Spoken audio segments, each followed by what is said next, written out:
Saya pernah berpikir bahwa hidup ini tak ada artinya lagi, sampai malam itu ketika tangan saya gemetar memegang pisau, siap mengakhiri semuanya karena rahasia yang membakar jiwa saya.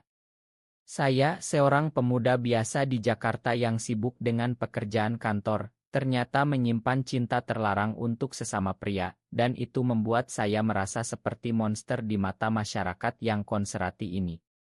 Tapi saat itu, adik kecil saya, yang bahkan belum bisa menulis namanya sendiri, masuk ke kamar dan menatap saya dengan mata polosnya, membuat saya tersadar bahwa mungkin ada harapan di balik kegelapan ini. Hati saya berdegup kencang, pisau jatuh ke lantai, dan air mata mengalir deras. Bagaimana bisa seorang anak kecil seperti dia, yang baru berusia 5 tahun, menjadi penyelamat saya? Saya ingat betul bagaimana semuanya dimulai. Saya lahir di sebuah kampung kecil di pinggiran Jakarta, di mana kehidupan sederhana tapi penuh aturan tak tertulis. Ayah adalah seorang buruh pabrik, ibu penjual gorengan di pasar, dan saya anak sulung yang diharapkan menjadi teladan. Sejak kecil, saya merasa berbeda. Teman-teman saya bicara tentang gadis-gadis cantik di sekolah, tapi saya justru tertarik pada senyum teman sekelas bernama Andi. Itu rahasia yang saya kubur dalam-dalam, takut jika terungkap, keluarga akan menolak saya. Kenapa kamu tak seperti yang lain, gumam saya pada diri sendiri setiap malam, memandang cermin dengan kebencian. Waktu berlalu, saya pindah ke kota besar untuk kuliah, berharap bisa menyembunyikan siapa saya sebenarnya. Di universitas, saya bertemu dengan Rama, seorang mahasiswa seni yang penuh karisma. Matanya yang dalam, senyumnya yang hangat, membuat hati saya bergetar untuk pertama kalinya secara nyata. Kami bertemu di kai kampus saat hujan deras mengguyur Jakarta. "Kamu tampak sendirian," katanya sambil menyodorkan payung. Dari situ, pertemanan kami berkembang menjadi sesuatu yang lebih. Malam-malam kami habiskan berjalan di sekitar Monas, berbagi cerita tentang mimpi dan ketakutan. "Saya takut orang tahu," bisik saya suatu malam ketika kami duduk di bangku taman. Rama memegang tangan saya pelan. "Kita sama, Ari. Di negeri ini, cinta seperti kita harus disembunyikan, tapi itu tak membuatnya salah." Kata-katanya seperti obat, membuat saya merasa diterima untuk pertama kalinya. Tapi di dalam hati, konflik bergolak. Saya ingat betapa saya berbohong pada keluarga, bilang Rama hanya teman dekat. Ibu sering bertanya, "Kapan kamu bawa pacar pulang?" dan saya hanya tersenyum palsu. Rasa bersalah itu seperti racun yang perlahan merusak jiwa saya.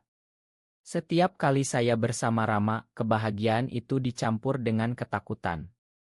Bagaimana jika ayah tahu? Dia pasti akan mengusir saya, pikir saya, memeluk bantal di malam hari. Hubungan kami semakin dalam, tapi tekanan dari luar mulai muncul. Di kampus, ada rumor tentang kami. Teman-teman mulai menjauh, dan suatu hari, seorang dosen memanggil saya. "Ari, hati-hati dengan pergaulanmu. Indonesia ini negara beragama, jangan bikin malu." Kata-katanya seperti pukulan, membuat saya meragukan segalanya. Saya mulai menjauh dari Rama, tapi hati saya hancur. "Kenapa kamu berubah?" tanyanya dengan suara gemetar. Saya tak bisa jawab, hanya menangis dalam hati. Konflik ini membuat saya semakin terpuruk. Saya mulai minum-minum sendirian di kamar kos, memikirkan bagaimana hidup ini tak adil. "Mengapa Tuhan menciptakan saya seperti ini?" tanya saya pada langit-langit kamar. Depresi mulai menyelimuti dan pikiran bunuh diri muncul. Tapi lalu adik kecil saya, Budi, datang berkunjung bersama ibu. Dia anak yang ceria, meski lahir dengan keterbelakangan mental ringan, tak bisa menulis atau membaca dengan baik. "Kakak, main yuk," katanya sambil menarik tangan saya. Saat itu, saya melihat cahaya di matanya, tapi kegelapan di hati saya masih mendominasi. Malam itu, setelah mereka pulang, saya memutuskan untuk mengakhiri semuanya. Pisau di tangan, air mata mengalir. Tapi tiba-tiba, pintu terbuka, dan Budi masuk kembali karena lupa mainan. Dia melihat saya dan dengan polosnya berkata, "Kakak jangan sedih. Budi sayang kakak." Kata-kata itu menghentikan saya. Saya jatuh berlutut memeluknya. Bagaimana anak kecil ini bisa melihat penderitaan saya, pikir saya. Itu awal dari perubahan. Saya mulai membuka diri pada Rama lagi, tapi konflik baru muncul. Rama ternyata punya rahasia sendiri. Dia bertemu dengan orang tua saya secara diam-diam, berusaha meyakinkan mereka tentang kami. Tapi ayah marah besar. "Kamu bawa anakku ke jalan sesat," bentaknya pada Rama. Saya mendengar semuanya dari telepon, hati hancur. Mengapa dia lakukan itu tanpa bilang, gumam saya, merasa dikhianati. Hubungan kami retak. Saya marah pada Rama, tapi di dalam, saya tahu dia melakukannya karena cinta. Konflik ini membuat saya semakin bingung. Apa arti cinta jika penuh pengkhianatan, tanya saya pada diri sendiri. Tapi Budi dengan caranya yang sederhana, mulai menjadi jangkar saya. Setiap akhir pekan dia datang dan kami bermain. "Kakak, cerita dong," katanya. Saya mulai menceritakan kisah-kisah sederhana, tapi di balik itu, saya curhat tentang perasaan saya. Dia tak mengerti sepenuhnya, tapi pelukannya hangat. "Budi tak peduli kakak seperti apa, Budi tetap sayang." Kata-katanya seperti obat penawar. Perlahan saya mulai menerima diri sendiri. Tapi badai belum berakhir. Rama menghilang setelah pertengkaran dengan ayah. Saya mencarinya di seluruh Jakarta, dari Kai Aurit hingga studio seninya. "Di mana kamu?" bisik saya pada angin. Hati saya penuh penyesalan. Saya seharusnya tak marah. Konflik batin ini membuat saya semakin dalam ke jurang emosi. Akhirnya, saya menemukannya di sebuah pantai di Anyer, duduk sendirian memandang laut. "Ari, makan aku," katanya dengan suara parau. Kami berbicara panjang, air mata mengalir. "Kita harus kuat bersama," kataku. Tapi saat itu, saya mendapat telepon dari ibu. "Budi sakit parah." Hati saya hancur lagi. "Kenapa semuanya datang sekaligus?" jerit saya dalam hati. Kami bergegas kembali ke Jakarta. Di rumah sakit, Budi terbaring lemah, tapi senyumnya masih ada. "Kakak, jangan sedih," katanya pelan. "Dokter bilang itu infeksi yang parah karena kondisinya." Saya duduk di sampingnya, memegang tangannya. "Kamu yang selamatkan aku, sekarang giliran aku selamatkan kamu," bisik saya. Malam itu, saya berdoa, memohon keajaiban. Rama datang, mendukung saya. Kita hadapi bersama. Konflik keluarga mulai mencair.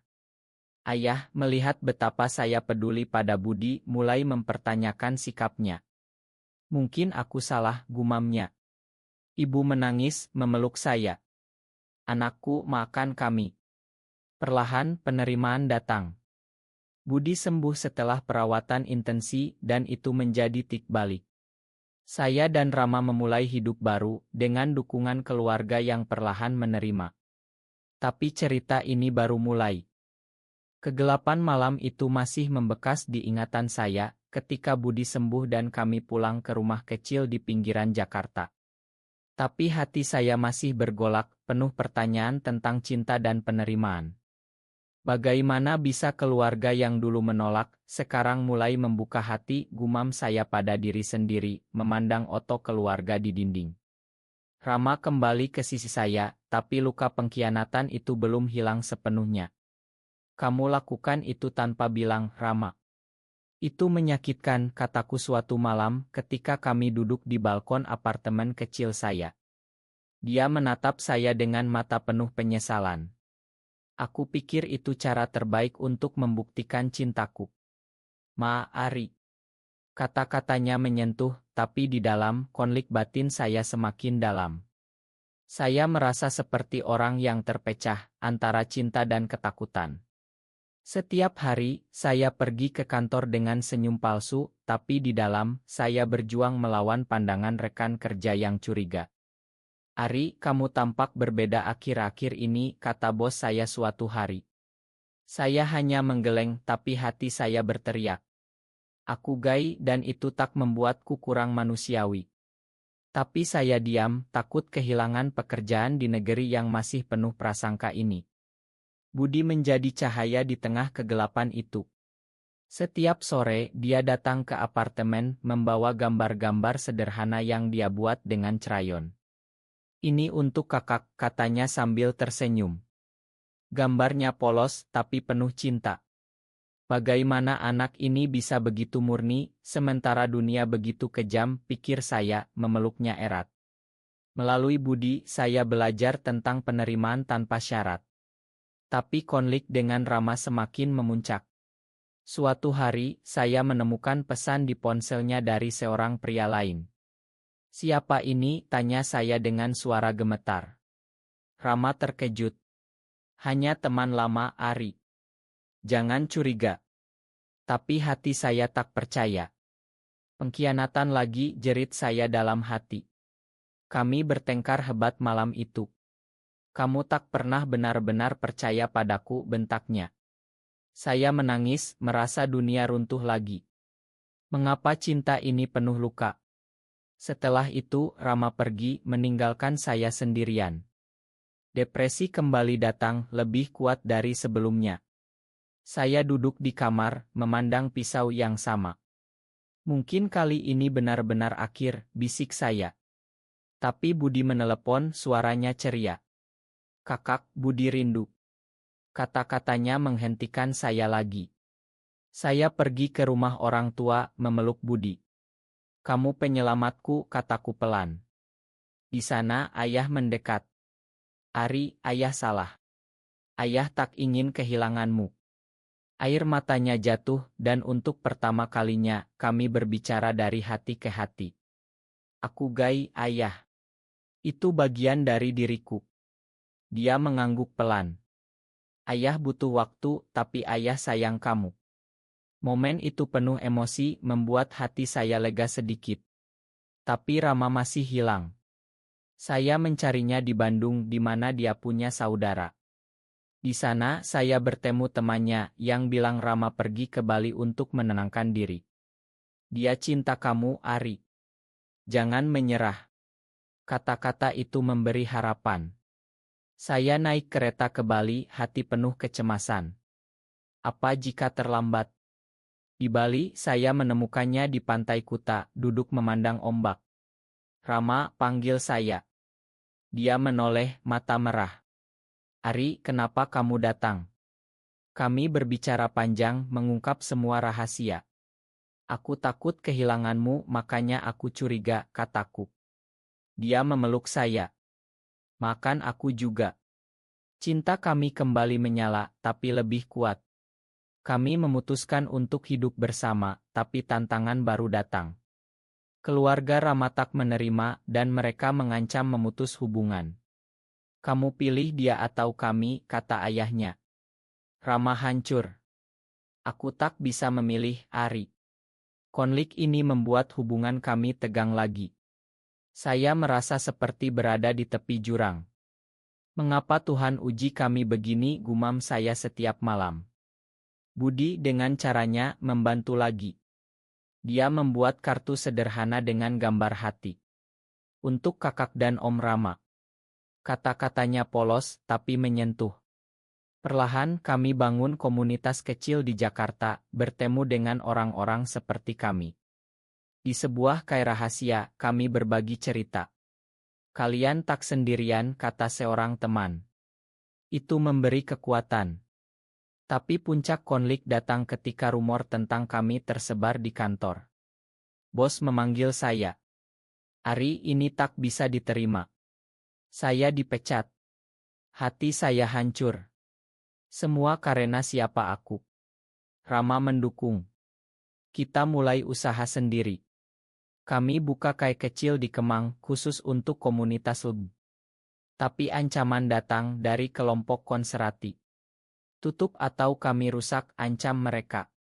Ketakutan menyelimuti. "Apa kita salah berjuang?" tanya saya pada Rama. Dia memegang tangan saya. "Tidak, ini untuk masa depan." Budi datang ke Kai, tersenyum. Tempat kakak bagus. Dukungannya sederhana, tapi kuat. Perlahan Kai kami diterima bahkan oleh masyarakat sekitar. Ayah datang suatu hari. Ayah bangga padamu. Air mata mengalir. Tapi Rama mendapat kabar buruk, saudaranya sakit. Kami pergi ke rumahnya dan di sana ayah Rama marah. Kamu bawa dia ke sini. Bentrokan terjadi. Ayah, tolong pahami, kata Rama. Ayahnya diam, tapi perlahan melunak melihat Rama peduli pada saudaranya. Mungkin aku salah. Penerimaan datang pelan. Kembali ke Jakarta, kami lebih kuat. Tapi saya merasa ada yang kurang. Budi, terima kasih, kataku suatu malam. Dia tersenyum. Budi senang kakak bahagia. Cerita ini penuh liku, tapi cinta menang. Emosi yang bergolak semakin dalam, seperti ombak Samudra Hindia yang menghantam pantai Bali, tempat saya dan Rama pernah berjanji selamanya. Tapi sekarang, setelah kami stabil, konflik baru muncul dari dalam diri saya sendiri.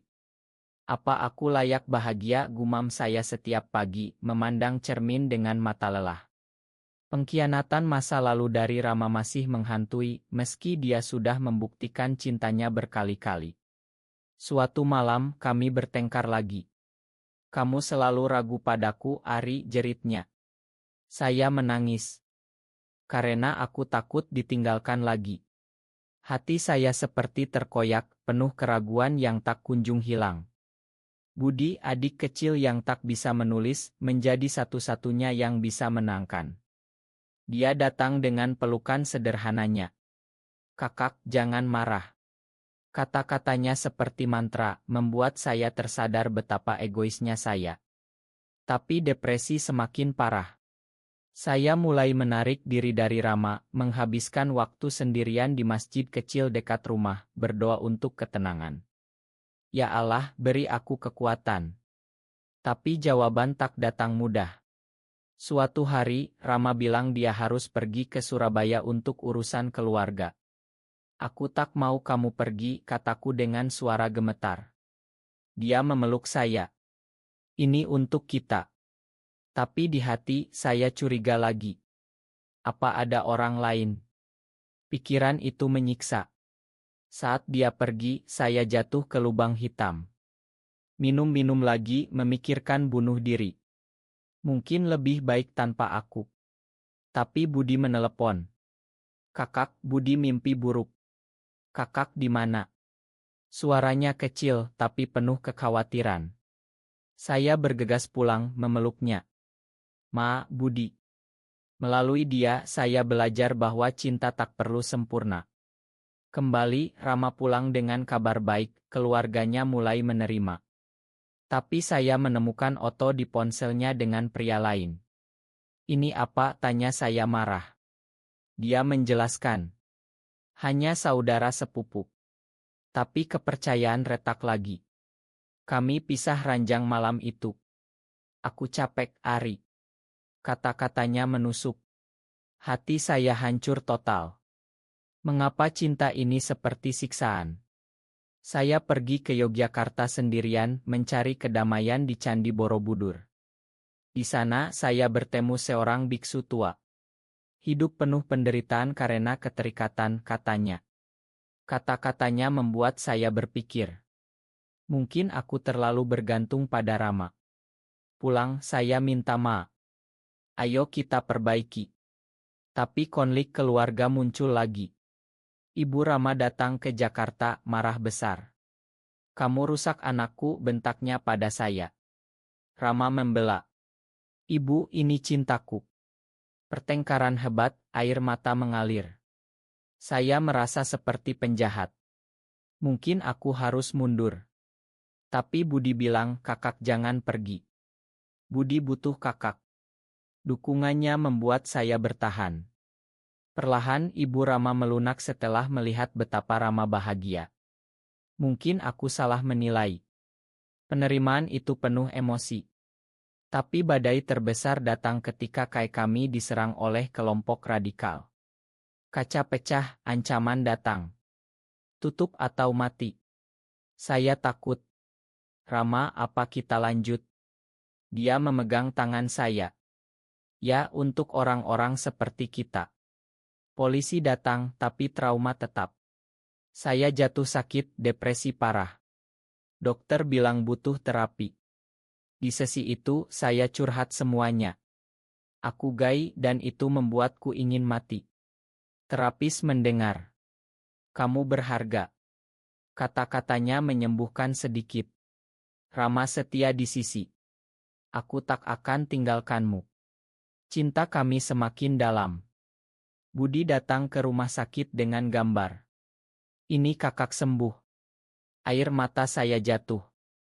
Terima kasih adikku. Setelah sembuh kami bangun kayak lagi lebih kuat. Komunitas mendukung. Ayah saya datang membantu renovasi. Ayah bangga. Momen itu penuh haru. Tapi Rama mendapat tawaran kerja di luar negeri. Singapura, Ari. Ini kesempatan. Hati saya retak. Jangan pergi. Konflik batin memuncak. Apa aku egois? Dia bilang ikut aku. Tapi saya tak bisa tinggalkan Budi. Keluarga dulu. Kami bertengkar lagi. Kamu pilih mereka atau aku, jeritnya. Saya menangis. Aku tak bisa memilih. Dia pergi marah. Malam itu saya duduk sendirian memikirkan semuanya. Hidup ini penuh pilihan sulit. Budi datang memeluk. Kakak, Budi sayang Rama juga. Kata-katanya bijak meski sederhana. Saya hubungi Rama. Ma, ayo kita cari jalan tengah. Dia kembali, kami kompromi. Rama ambil kerja, tapi pulang sering. Cinta jarak jauh dimulai. Tapi kerinduan menyiksa. Setiap malam aku rindu pelukanmu, kataku lewat video call. Dia menangis. Aku juga. Emosi semakin dalam. Suatu hari Budi sakit lagi. Saya panik. Jangan tinggalkan aku, Budi. Di rumah sakit, Rama terbang pulang. Aku di sini. Keluarga berkumpul. Budi sembuh dan itu menyatukan kami. Terima kasih Tuhan. Cerita ini semakin emosional, penuh air mata dan harapan. Rasa sakit semakin menusuk jiwa, seperti duri yang tak bisa dicabut, membuat setiap napas terasa berat. Setelah Budi sembuh, Rama kembali ke Singapura, tapi jarak itu seperti jurang yang semakin lebar. Kenapa hidup ini begitu kejam, gumam saya setiap malam, memeluk bantal yang berbau dirinya. Ideo Cal tak cukup, kerinduan itu menyiksa. Suatu hari, dia bilang ada teman baru di sana. Hanya rekan kerja, katanya. Tapi hati saya curiga lagi. Pengkhianatan ketiga, jerit saya dalam hati. Kami bertengkar lewat telepon. Kamu tak percaya lagi, Ari. Suaranya penuh amarah. Saya menangis sendirian. Aku takut kehilanganmu. Depresi kembali, lebih parah. Saya berhenti makan, tidur tak nyenyak. Mungkin aku tak pantas dicinta. Budi melihat dan dengan polosnya bilang, kakak kurus. Makan yuk. Pelukannya hangat, tapi tak cukup. Saya pergi ke psikolog lagi. Ini dari trauma masa lalu, katanya. Saya curhat tentang semuanya, air mata mengalir deras. Aku gay dan dunia benci aku. Dia mendengar. Kamu kuat. Tapi kekuatan itu rapuh. Rama datang pulang tiba-tiba. Aku rindu kamu.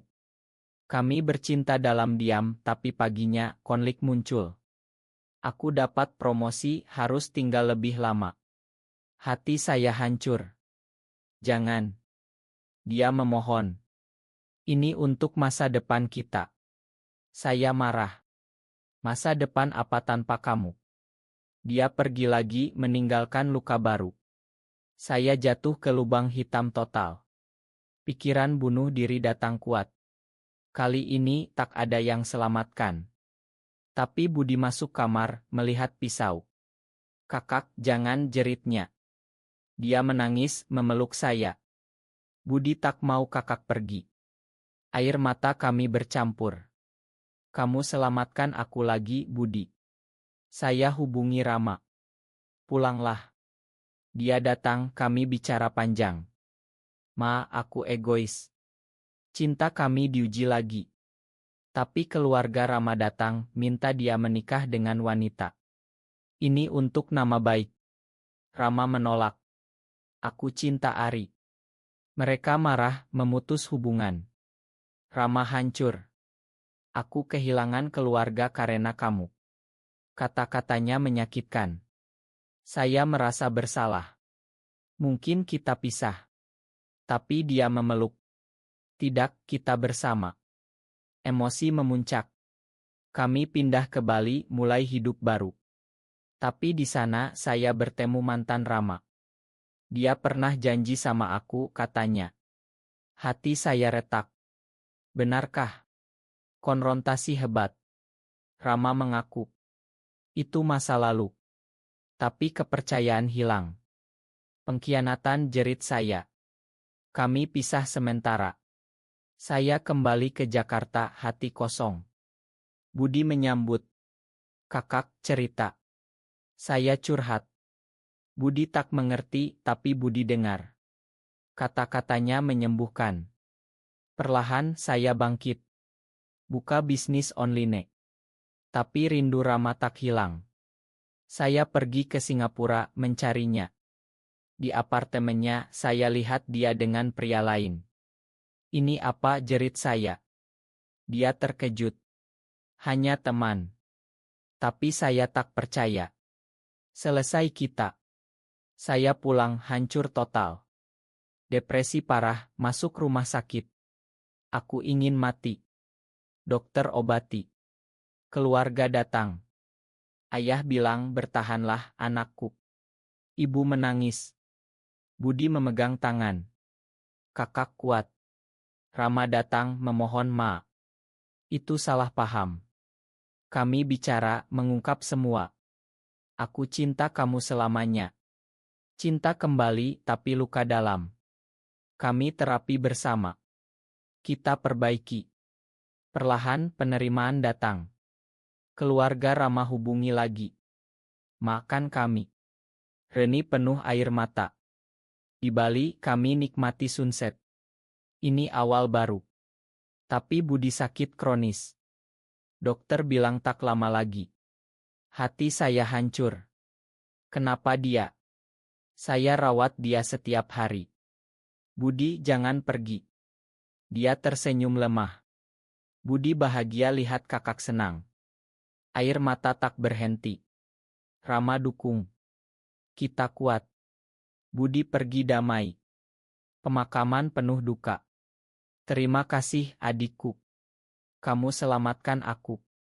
Setelah itu, saya dan Rama lebih dekat. Kami adopsi anak yatim beri cinta. Ini untuk Budi. Cerita ini penuh air mata, tapi penuh makna. Duka kehilangan Budi seperti badai yang tak pernah reda, menyapu setiap sudut jiwa saya, membuat setiap hembusan angin terasa seperti tangisannya yang hilang. Kenapa kamu pergi, Budi? Gumam saya setiap malam, memeluk Oto kecilnya, air mata mengalir tanpa henti.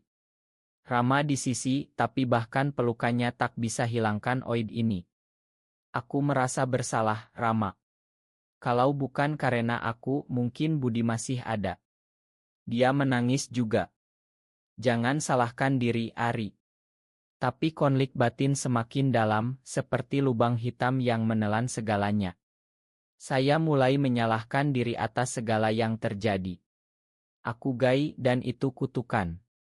Depresi parah, saya isolasi diri. Rama coba dekati. Kita hadapi bersama. Tapi saya tolak. Pergi saja. Kami bertengkar hebat. Kamu tak paham sakitku, jerit saya. Dia pergi meninggalkan rumah kosong. Sendirian pikiran gelap datang. Mungkin saatnya ikut Budi. Tapi ingatan Budi menghentikan. Kakak, jangan sedih. Suaranya bergema di kepala. Saya pergi ke makamnya di pinggiran Jakarta, duduk berjam-jam. Budi beri aku tanda. Angin berhembus, daun jatuh. Hidup lanjut. Saya bangkit pelan. Hubungi Rama. Ma. Dia kembali, air mata bercampur. Aku tak bisa tanpa kamu. Cinta kami tapi lebih rapuh. Keluarga datang dukung. Ayah bilang Budi ingin kamu bahagia. Kata-katanya menyentuh. Tapi konflik baru, saya dapat tawaran kerja di Australia. Ini kesempatan, Ari. Rama ragu. Jangan tinggalkan aku. Saya bimbang. Ini untuk kita. Pertengkaran muncul. Kamu egois. Katanya. Hati saya retak. Mungkin kita tak ditakdirkan.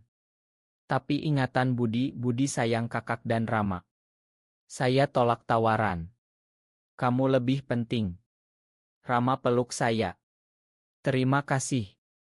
Kami bangun yayasan untuk anak berkebutuhan khusus atas nama Budi. Ini warisannya. Kerja keras tapi penuh makna. Tapi ancaman datang lagi dari kelompok anti-LGB. Tutup yayasanmu. Saya takut. Rama, apa kita lanjut? Dia tegas. Ya, untuk Budi. Polisi lindungi. Komunitas dukung. Perlahan kami menang. Tapi saya sakit kanker tahap awal. Dokter bilang. Hati Rama hancur. Jangan tinggalkan aku. Saya menangis. Aku takut. Kemoterapi mulai sakit luar biasa. Kenapa Tuhan? Rama rawat setiap hari. Aku cinta kamu. Emosi memuncak. Keluarga datang doa bersama. Bertahanlah.